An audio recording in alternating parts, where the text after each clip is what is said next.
आज का प्रकरण है बीजीय व्यंजकों का गुणनखंड, फैक्टराइजेशन ऑफ एल्जेब्रिक एक्सप्रेशंस। गुणनखंड करने की क्रिया को फैक्टराइजेशन कहते हैं। अन्यथा किसी संख्या के या किसी बीजीय व्यंजक के जो गुणनखंड होते हैं उनको हम फैक्टर्स बोलते हैं। गुणनखंड फैक्टर, कई गुणनखंड तो फैक्टर्स, और गुणनखंड निकालने की जो क्रिया है उसको फैक्टराइजेशन बोलते हैं।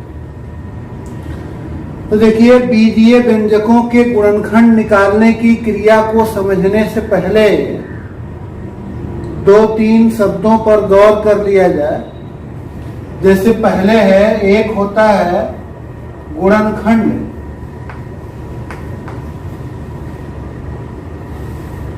एक होता है अभाज्य गुणनखंड।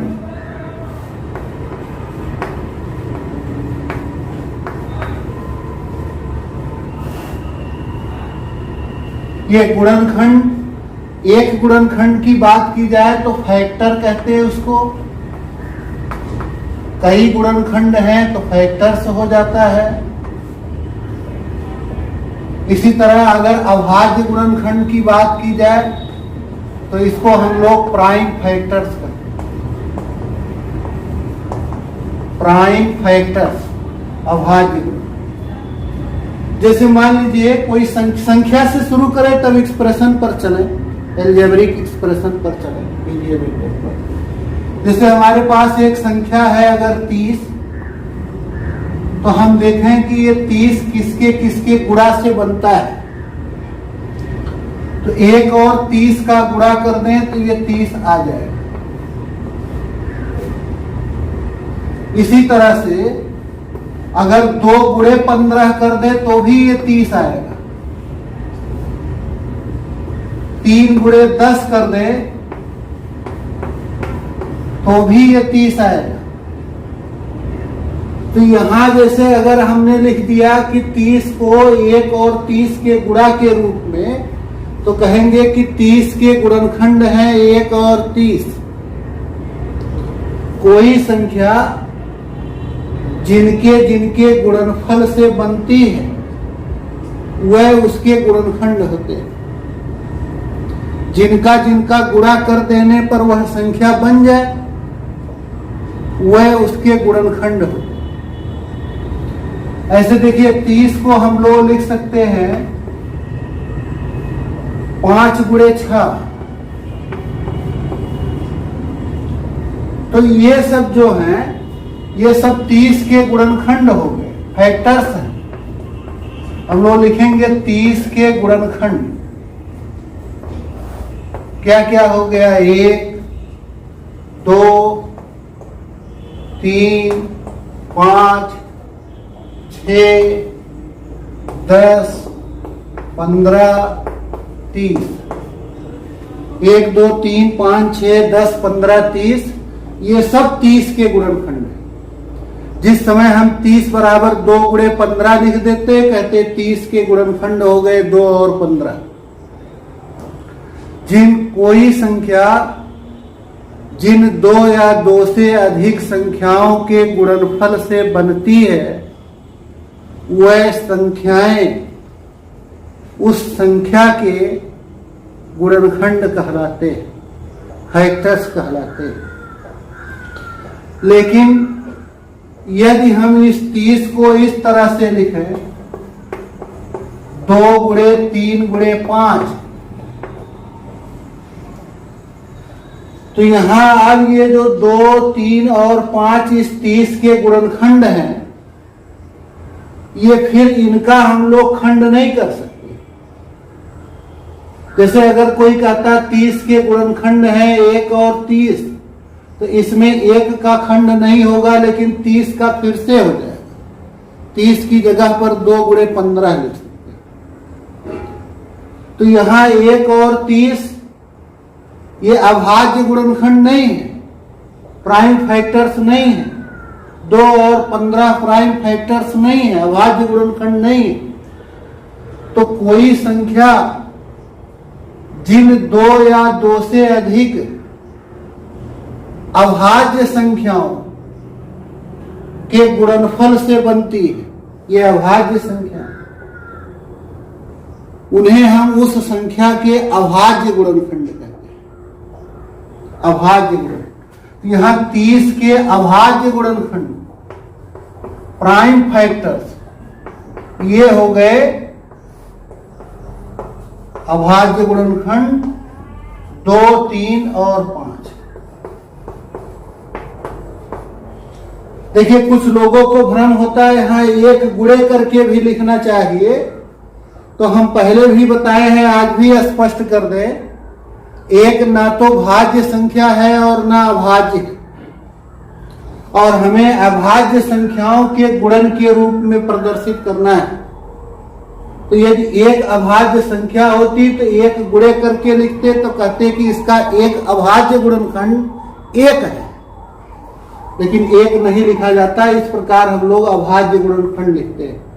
यह है प्राइम फैक्टर्स। देखते हैं हम लोग किसी बीजीय व्यंजक का गुणनखंड, बीजीय व्यंजक के गुणनखंड, बीजीय व्यंजक के गुणनखंड।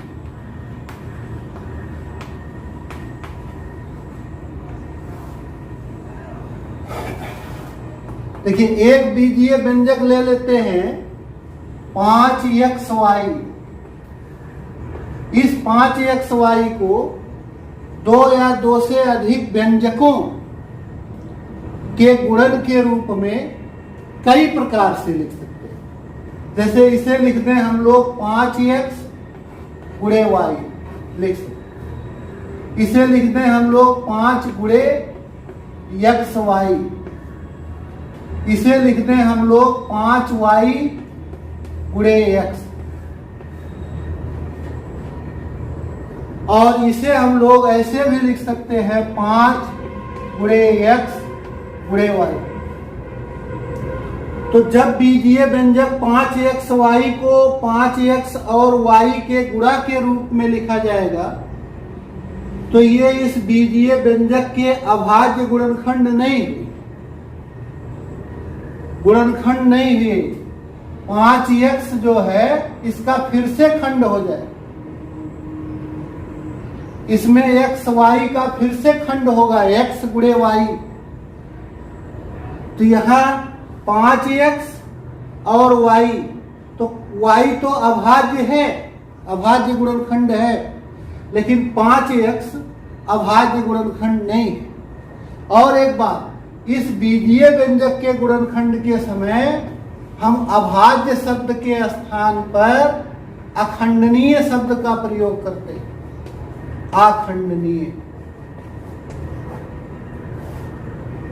यानी 5xy के अखंडनीय गुणनखंड 5x और y नहीं है, y तो है अखंडनीय गुणनखंड, लेकिन 5x अखंडनीय नहीं है, इसका खंड हो जाएगा 5 गुणे x।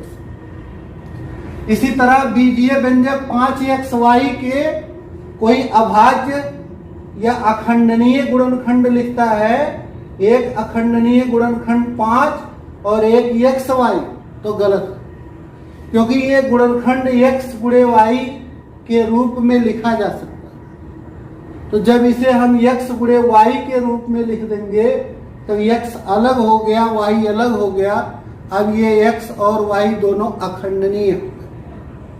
यहाँ ये देखिए 5 गुणे x गुणे y, ये इस बीजीय व्यंजक के अखंडनीय गुणनखंड, अखंडनीय गुणनखंड। जैसे उसमें कहते हैं अभाज्य गुणनखंड, वैसे इसमें कहते हैं अखंडनीय गुणनखंड। और आगे चलिए, अब हम अखंडनीय शब्द भी हटा देते हैं, हम लोग केवल बीजीय व्यंजक के गुणनखंड की बात करेंगे। लेकिन आपके दिमाग में रहे कि जहां मैटर बीजीय व्यंजक का होगा वहां गुणनखंड का आशय अखंडनीय गुणनखंड से ही है। ये नहीं कहते बीजीय व्यंजक के अखंडनीय गुणनखंड, कहेंगे बीजीय व्यंजक के गुणनखंड, लेकिन हमें समझना है बीजीय व्यंजक के अखंडनीय गुणनखंड ही लिखना है। तो किसी बीजीय व्यंजक के अखंडनीय गुणनखंड या संक्षेप में कहते हैं किसी बीजीय व्यंजक के गुणनखंड का अर्थ है कि कोई बीजीय व्यंजक जिन दो या दो से अधिक व्यंजकों के कोई बीजीय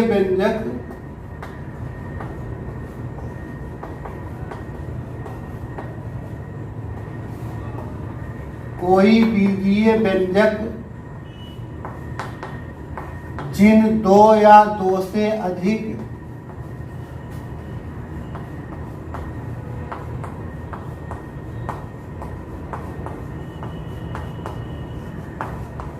व्यंजकों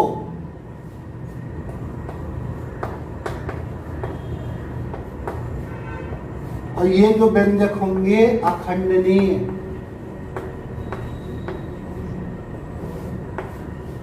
दो या दो से अधिक व्यंजकों के गुणनफल या कोई बीजीय व्यंजक इन दो या दो से अधिक व्यंजकों का गुणनफल होता है, उन्हें उस व्यंजक के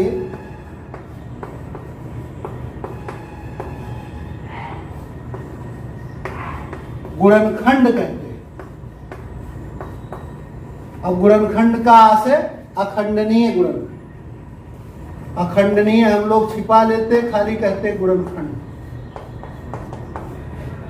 जैसे बीजीय व्यंजक लिखा था 5xy, तो 5xy के अखंडनीय गुणनखंड या संक्षेप में 5xy के गुणनखंड हो गए 5, x, y। जैसे ये लिखा है 5x y धन 3, इसे हम लोग लिख सकते हैं 5 गुणे x गुणे y धन 3। तो इस बीजीय व्यंजक 5x कोष्ठक में y धन 3 के गुणनखंड हो गए, गुणनखंड का आशय अखंडनीय गुणनखंड हो गए 5x y धन 3, 5x y धन 3। इस प्रकार हम लोग किसी बीजीय व्यंजक के गुणनखंड लिखते हैं।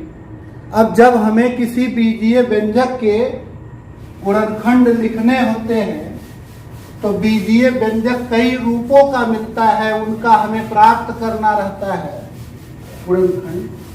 तो देखिए किस किस रूप में हमें बीजीय व्यंजक मिल सकता है, उसके क्या गुणनखंड होंगे ये पढ़ना है। तो पहले है ax धन ay प्रकार के व्यंजकों का गुणनखंड। ax धन ay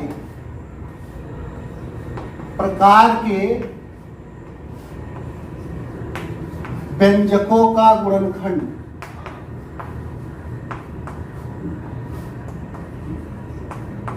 या कहते हैं कि ऐसे बीजीय व्यंजक का गुणनखंड जिसमें सर्वनिष्ठ गुणनखंड दिया, कॉमन दिया गया, सर्वनिष्ठ हो उस।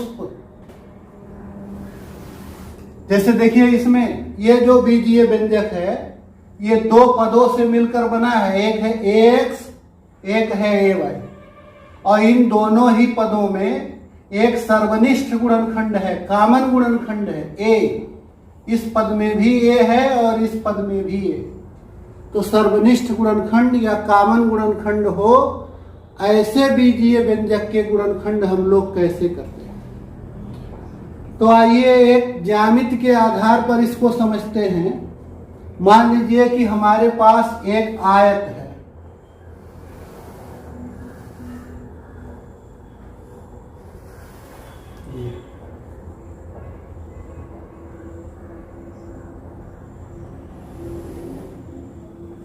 ए B C D E F. मान लीजिए इस आयत की ए से लेकर के बी तक की लंबाई x है और बी से लेकर के सी तक की लंबाई y है, और इस आयत की ये जो चौड़ाई है ये है a। तो अब ये जो आयत है बड़ा वाला आयत ए सी डी एफ ए, आयत ए सी डी एफ ए, इसका क्षेत्रफल, आयत का क्षेत्रफल हम लोग कैसे निकालते हैं? लंबाई गुणे चौड़ाई। तो इस बड़े वाले आयत ए सी डी एफ ए, इसकी लंबाई हो गई यहां से यहां तक x धन y, और इसकी चौड़ाई हो गई ये। तो x धन y लंबाई गुणे चौड़ाई a, या a ही पहले लिख लें, a गुणे x धन y। अच्छा, इसी आयत के क्षेत्रफल को हम दो भागों में बांटकर उनका अलग अलग क्षेत्रफल निकाल करके भी जोड़ सकते हैं। और अगर उस तरह से देखा जाए तो इस आयत ए सी डी एफ ए का क्षेत्रफल बराबर हो गया इतने आयत का क्षेत्रफल ये, प्लस ये जो दूसरा वाला आयत है बी सी डी ई का क्षेत्रफल। तो इस आयत का क्षेत्रफल हो जाएगा, इसकी लंबाई है x, चौड़ाई है a, तो x गुणे a, और इस आयत का हो जाएगा y गुणे a। चाहे x गुणे a चाहे a गुणे x, बात एक ही। और ये लिख सकते a गुणे y। हम इसे a गुणे x धन y को ये गुणा हटा करके भी लिखते हैं, a कोष्ठक में x धन y। इसी तरह यहां भी लिख सकते हैं ax धन ay। तो देखिए दोनों ही उसी आयत का क्षेत्रफल है, दो अलग अलग तरीकों से ज्ञात किया गया केवल। तो जब दोनों ही बार उसी आयत के क्षेत्रफल को निकाले हैं तो सेम होना चाहिए, समान होना चाहिए। इसलिए ये ax धन ay बराबर होना चाहिए ax धन y। तो यहां ये निष्कर्ष निकला कि जब किसी बीजीय व्यंजक में दो या दो से अधिक पद हो और उन सभी पदों में कोई गुणनखंड कामन हो, सर्वनिष्ठ हो, तो उस कामन या सर्वनिष्ठ को बाहर लिख लिया जाता है और जो शेष बच जाता है उसे एक साथ एक कोष्ठक में कर दिया जाता है। यही इस तरह वाले सर्वनिष्ठ गुणनखंड वाले बीजीय व्यंजकों के गुणनखंड ज्ञात करने का तरीका है। कोई और उदाहरण ले ले, जैसे ये ले ले 14 PQ धन 35 PQR, 14 PQ धन 35 PQR।